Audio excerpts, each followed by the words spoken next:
Magandang umaga po sa atin mga katoro. Sa mapagpalang araw po sa ating lahat. Kumusta po kayo dyan? Tayo po ngayon ay nagbubuhos. Manual po tayo. Manual job mix po tayo. Kapag yung ating pong mixer ay nasira, ay hindi po natin napapaayos. Masyado po tayo busy mga katoro. Ayan po. Ito nyo po yung nabuhusan nila. Minamadali na po natin itong part na ito sapagkat hindi po ito pwedeng matagalin para ma-dismantle po natin kaagad dahil po yung ilalim nung ay tinutulugan na. Dating may asintaba ay kailangan mabilis para po matulugan ng mga estudyante.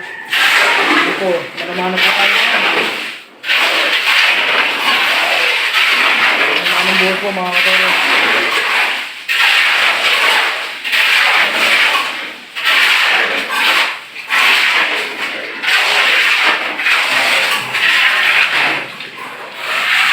Po natin itong kabila mga katoro. Itong nasintadahan kahapon.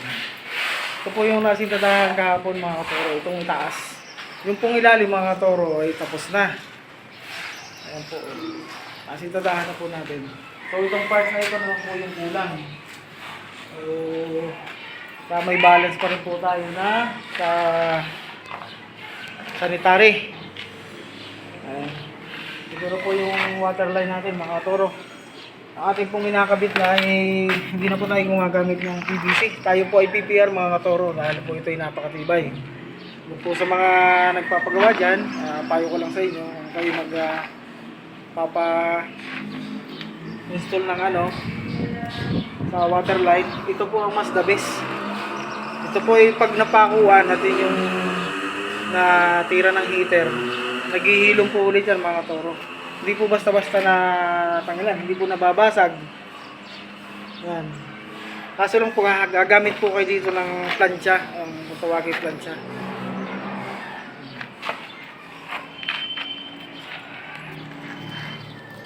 Ito po mga katoro, tingnan nyo, napakaganda. Yan po yung sinusunog ng plancha. Ayan, yung PPR na yan. Ayan. Makikita po ninyo yung sunog siya. Yung kabila po yun ay pinaplansya, ginagamitan po namin ng plancha. Meron pong media, meron namang 3/4, may 1, di 1, merong 1 1/4, 1 1/2. Nakakabili po naman ng bala nun mga katoro. Yun po. Ito po yung kwarto sa itaas mga katoro. Kompleto na po yan. Yung abang po pataas. Yan, para sa third ay nakaabang na rin po mga katoro. So pagkatapos po nung buhos na yan mga katoro, ay dito na sila.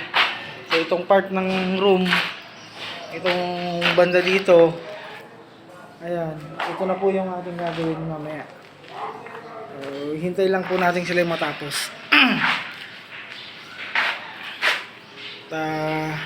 Kung hindi po nagkaroon ng problema noong nakaraan at hindi natin na baklas yung ating scaffold, ay malamang tayo ay tapos na. Ayan.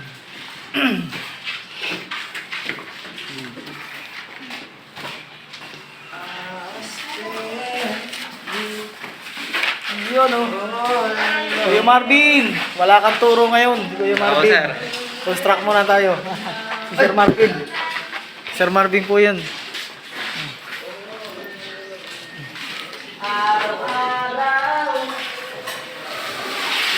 Halo pa kayo dyan o doon na?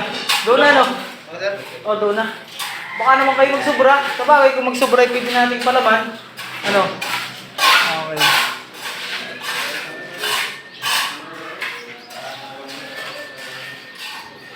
Ito po mga katoro yung ating ginagawa ngayon. Siguro po itong nahalong ito ay baka sobra na. Itong dalawa.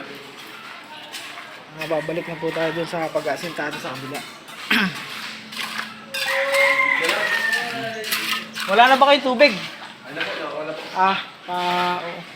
Malakas naman yung ngayon ng ating tubig at walang ibang gumagamit. Bakit tinutulak? No.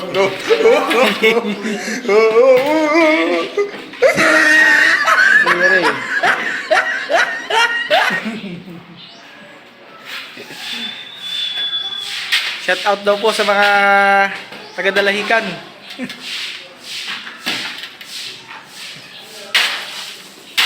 Tignan mo yan.